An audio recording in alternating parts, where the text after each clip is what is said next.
Hola amigos de Glota Miloja, el día de hoy estaremos en el Museo Nacional viendo las pinturas que más nos llamaron la atención el día de hoy. Además de eso, estaremos leyendo algunos relatos de Ana María Matute y uno más de José Asunción Silva. Esperamos que lo disfruten. Buenos días, queridos amigos de Glota Miloja. El día de hoy queremos compartirles un texto de una autora española llamada Ana María Matute, que se llama El otro niño. Aquel niño era un niño distinto. No se metía en el río hasta la cintura, ni buscaba nidos, ni robaba la fruta del hombre rico y feo. Era un niño que no amaba ni martirizaba a los perros, ni los llevaba de casa con un fusil de madera. Era un niño distinto, que no perdía el cinturón, ni rompía los zapatos, ni llevaba cicatrices en las rodillas, ni se manchaba los dedos de tinta morada. Era otro niño sin sueños de caballos, sin miedo de la noche, sin curiosidad, sin preguntas. Era otro niño, otro, que nadie vio nunca, que apareció en la escuela de la señorita Leocadia sentado en el último pupitre, con su juboncillo de terciopelo malva, bordado en plata. Un niño que todo lo miraba con otra mirada, que no decía nada porque todo lo tenía dicho. Y cuando la señorita Leocadia le vio los dedos de la mano derecha unidos, sin poderse despegar, cayó de rodillas, llorando, y dijo: ay de mí, ay de mí. El niño del altar estaba triste y ha venido a la escuela. Quisimos leerlo en este lugar, que es el Museo Nacional ubicado en el centro de Bogotá, y relacionarlo con este cuadro que se llama San Cristóbal con el Niño Jesús sobre los hombros. Es de un artista llamado Gregorio Vázquez de Arce y Ceballos. Vivió de 1638 a 1711. Bueno, para poder entender un poco más el arte y la literatura colombiana es muy necesario entender nuestro pasado, y este pasado se sella directamente con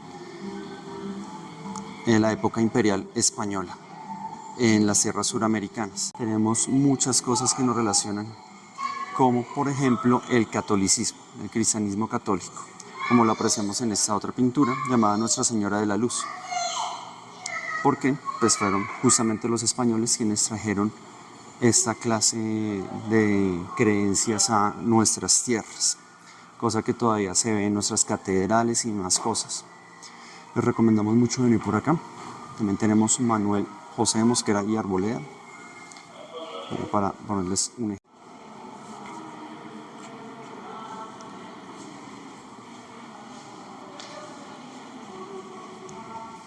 Y quiero compartirles un texto de Ana María Matute, una autora española muy reconocida en el ámbito del microrrelato. Ella ya murió, pero dejó un legado para la posteridad de historias breves que contienen mucho en realidad. Entonces este cuento se titula La niña fea. La niña tenía la cara oscura y los ojos como endrinas. La niña llevaba el cabello partido en dos mechones, trenzados a cada lado de la cara. Todos los días iba a la escuela con su cuaderno lleno de letras y la manzana brillante de la merienda. Pero las niñas de la escuela le decían: niña fea, y no le daban la mano, ni se querían poner a su lado, ni en la rueda ni en la comba. Tú vete, niña fea. La niña fea se comía su manzana, mirándolas desde lejos, desde las acacias junto a los rosales silvestres, las abejas de oro, las hormigas malignas y la tierra caliente de sol. Allí nadie le decía: vete. Un día la tierra le dijo: tú tienes mi color. A la niña le pusieron flores de espino en la cabeza, flores de trapo y de papel rizado en la boca, cintas azules y moradas en las muñecas. Era muy tarde y todos dijeron: qué bonita es. Pero ella se fue a su color caliente, al aroma escondido, al dulce escondite donde se juega con las sombras alargadas de los árboles, flores no nacidas y semillas de girasol. En este texto consideramos que puede verse el eterno dilema de los humanos para poder distinguir entre lo bello y lo feo. ¿Que en realidad qué es? Queda ahí la pregunta abierta. ¿Quién establece esos estándares que nos dominan en ocasiones como sociedad? En el cuadro que les acabamos de mostrar pueden ver esa ruptura de paradigmas que estableció Fernando Botero, un pintor colombiano, con esta obra en particular que se llama Lección de guitarra. Tenemos una primera edición de 100 años de soledad. No basta decir que su valor cultural es absolutamente invaluable para nosotros, y además de todo tiene un valor en nuestra historia muy grande, porque nos cuenta cosas muy importantes de nuestro país, como la masacre de las bananeras, todo lo que fue la época de la Chiquita Company, y toda la mafia que surgió alrededor de eso y de la política de Estado, incluso no solo de Colombia, sino de países como Guatemala. Tenemos también que fue una obra que se tradujo a muchos idiomas, como lo podemos apreciar en las ediciones alrededor del mundo.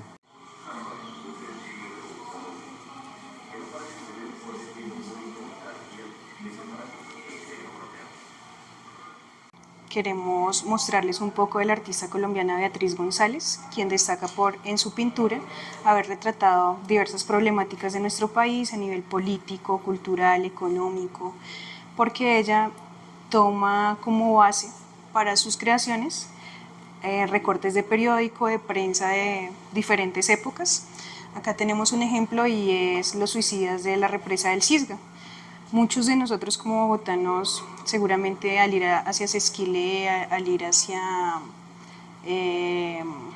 diferentes lugares, nos hemos topado con la represa del Cisga, que fue emblemática en algún momento de la historia porque una pareja de enamorados decidió ultimar su vida en este lugar y pues desafortunadamente por ello se hicieron famosos. Antes de suicidarse juntos, se tomaron una fotografía instantánea que se hizo muy popular en los medios publicitarios de esa época y es de allí que toma inspiración Beatriz González para pues crear este gran óleo que retrata el amor, pero al mismo tiempo la tragedia de esta pareja que decidió abandonar el mundo pues de esta manera tan cruel. Una cuestión innegable en todo el arte colombiano es que figura esa tristeza que ha generado en nosotros tanto conflicto, tanta violencia, tanta guerra. Lo podemos ver en algunos ejemplos de novelas como Cien años de soledad, Estaba la pájara pinta sentada en el verde limón y bastantes otros que hacen mención a esos hechos que llenaron de luto a nuestro país. La pintura no es la excepción a esta expresión de ese sentimiento, de ese dolor patrio. Entonces por acá podemos encontrar en la parte de arriba la masacre de mulatos y la resbalosa del 21 de febrero de 2005, la batalla de Boyacá en segundo momento y la batalla de la Cuchilla del Tambo en la parte de abajo. En el otro costado podemos ver una alusión a lo que fue la muerte de Pablo Emilio Escobar, uno de los más conocidos narcotraficantes de Colombia, que desafortunadamente dividió la historia del país en dos. Bueno, queridos amigos de Glota Mi Loja, encontramos acá en el Museo Nacional una escultura que representaba a José Ignacio de Márquez, reconocido en Ramiriquí, Boyacá, por ser uno de los miembros que escribieron la primera constitución política de nuestro país y que luego del Bogotazo, para quienes no conocen el término, refiere a un hecho histórico que marcó la memoria de todos los bogotanos porque fue un absoluto desmadre que hubo después de la muerte de Jorge Eliezer Gaitán, líder liberal, que desencadenó un montón de incendios, de peleas, de destrucción acá en nuestra ciudad. Y miren que esta escultura es la muestra de todo lo que sucedió, bastante simbólico el asunto. Queda don José Ignacio descabezado, como seguramente quedaron muchas familias de la época y muchas comunidades que perdieron a sus miembros. Bueno, sin duda alguna, uno de los paradigmas más hermosos del arte es precisamente romper los paradigmas y hacernos cuestionarlos. Acá encontramos un cuento de Ana María Matute que precisamente pone en entredicho la cuestión del bien y del mal. El niño que era amigo del demonio. Todo el mundo, en el colegio, en la casa, en la calle, le decía cosas crueles y feas del demonio, y él le vio en el infierno de su libro de doctrina lleno de fuego, con cuernos y rabo ardiendo, con cara triste y solitaria sentado en la caldera. Pobre demonio, pensó, es como los judíos, que todo el mundo les echa de su tierra, y desde entonces todas las noches decía, guapo, hermoso, amigo mío, al demonio. La madre que le oyó se santiguó y encendió la luz. Ah, niño tonto, ¿tú no sabes quién es el demonio? Sí, dijo él, sí, el demonio tienta a los malos, a los crueles, pero yo, como soy amigo suyo, seré bueno siempre y me dejaré ir tranquilo al cielo.